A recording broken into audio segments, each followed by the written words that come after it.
मुझे हफ्ते तक अपने पास रखा। दोपहर का जब खाना घर खाते थे तो गर्मी का जमाना था, हजरत मुझे भी अपने साथ कच्चे मदरसे से अपने मकान पर ले जाते थे और ऊपर जो मकान पर कमरा था वहाँ तक खाना खाते थे, उनको खिलाते थे। हजरत ने यूँ कहा, भाई मास्टर साहब, जब हम इल्म यानी आलिम बनाते हैं तो कई साल लग जाते हैं जी, 9 साल 7 साल 11 साल लगते हैं, और हमने तो तुम्हें एक हफ्ते में भी आलिम बना दिया। और हजरत जब मैं जलालाबाद मेरा जूनियर डिग्री सेंटर में तकर्रुर हो गया तो उस वक्त हजरत जी बड़े मदरसे के बहुत बड़े शेखुल हदीस से 80 और मगरिब के बीच में मैं हजरत के पास जाता था। बड़ी मोहब्बत करते थे, कभी 10 रुपये देते थे, कभी 5 रुपये देते थे। और उसी जमाने में उनके बेटे हमारे भाई मुस्तफा साहब हमारे बीच में नहीं है, वो लखनऊ में अदब पढ़ रहे थे। उनके साथी मुफ्ती अशफाक साहब जी ढिक्के वाले जो मज़ार रूम में मुफ्ती या उस्ताद हो गए थे, ये दोनों वहाँ पढ़ते थे। और मैं लखनऊ जाता था सन 81 से 85 तक मैं वहाँ पर लखनऊ में हमारी एक पार्टी थी उर्दू टीचर एसोसिएशन दुनिया है, मैं उसका नायब सदर था। बार बार मैं लखनऊ जाता था, हजरत पूछते थे मास्टर जी कब जा रहे हो? जी मैं बाहर को जाता हूँ, स्वाद की शाम को आ जाता हूँ। कहने के मुस्तफा साहिब के लिए ले जाना, चावल ले जाना, आप उसका बंदोबस्त करते थे। तो साथियों, मोहब्बत की बात यह है कि हजरत ने मुझे इस तरीके से मेरी इस्लाह की। एक बार यूँ कहा कि भाई तुम मदनी खानदान से वाबस्ता हो गए, पेड़ वहाँ लगाया है, हल मेरे खा रहे हो। और याद रखना कहना मौलाना असद मदनी साहब को कि हमारा भी तुम्हारे खानदान में आधा साझा है। तो उनकी शफकत, उनकी मोहब्बत आज भी ऐसी हो याद आ रही है जैसे ये बातें अभी हजरत से हो रही हो।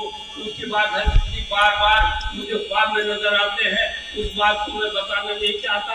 हजरत की बदौलत मेरे जिक्र अल्हम्दुलिल्लाह हजरत का हाजा मिन फजील रखी मेरे से फजल है कि मेरी तहज्जुद नागा नहीं होती। मैं सफर भी कर लेता हूँ, और जब मैं मेवात में जाता हूँ, दूसरे इलाकों में जाता हूँ, तो हजरत के बारे में उनके बड़े बड़े शागिर्द जो बड़े बड़े आज दीन का काम कर रहे हैं वो पूछते हैं भाई वैशाली में हमारे हजरत जी के बालकों का खानदान का क्या हाल है? तो हजरत जी तो ऐसे थे इस दुनिया को चमका के चले गए। और अल्लाह की कसम उम्मीद ये है कि आपके वो मेंबर, आपके वो शागिर्द जो दुनिया में आपने बनाए थे, उनकी नस्लों से कयामत तक ऐसे ऐसे आलिम पैदा होंगे जो हजरत के मिशन को आगे चलाएंगे।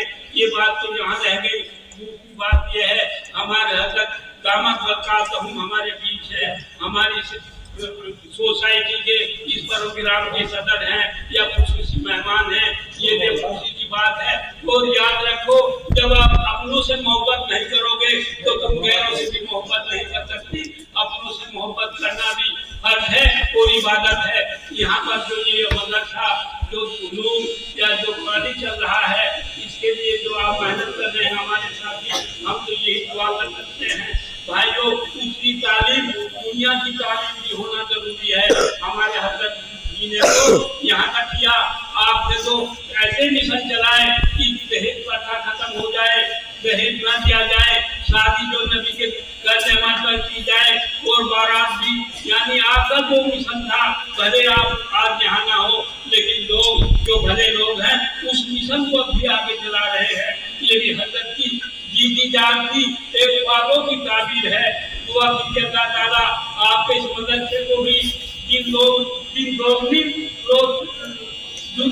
दोगुनी रात चौगुनी तरक्की अता फरमाए। और उम्मीद यह है कि हमारे हजरत या आप बार बार हजरत जी को यहाँ बुलाएंगे, उससे बड़े फायदे खोजेंगे। मैं ज्यादा कहना नहीं चाहता, दुनिया की तालीम भी जरूरी है, उससे भी अदब आएगा। जितनी भी तालीम है उनसे अदब आता है, एक शऊर आता है। तो मेरे भाइयों, बात यह है, इस कॉलेज में आपकी दुनिया की तालीम भी है, दीन की तालीम भी है। अब जरूरी ये है हर बच्चा हर बच्ची तालीम हासिल करे। और जो माहौल आज खराब हो रहा है इन यूट्यूबों के जरिए से जो हम तक पहुँचा रहे हैं, नसीहत कर रहे हैं, उस पर हम अमल करें। और भाइयों, हम तो छोटे से आदमी हैं, किसी ने कहा था बड़ी गोर पूरे रात का जमाना हम ही सो गए दास्ता कहते कहते। अल्लाह ताला इस मिशन को, इस प्रोग्राम को कामयाबी अता फरमाए।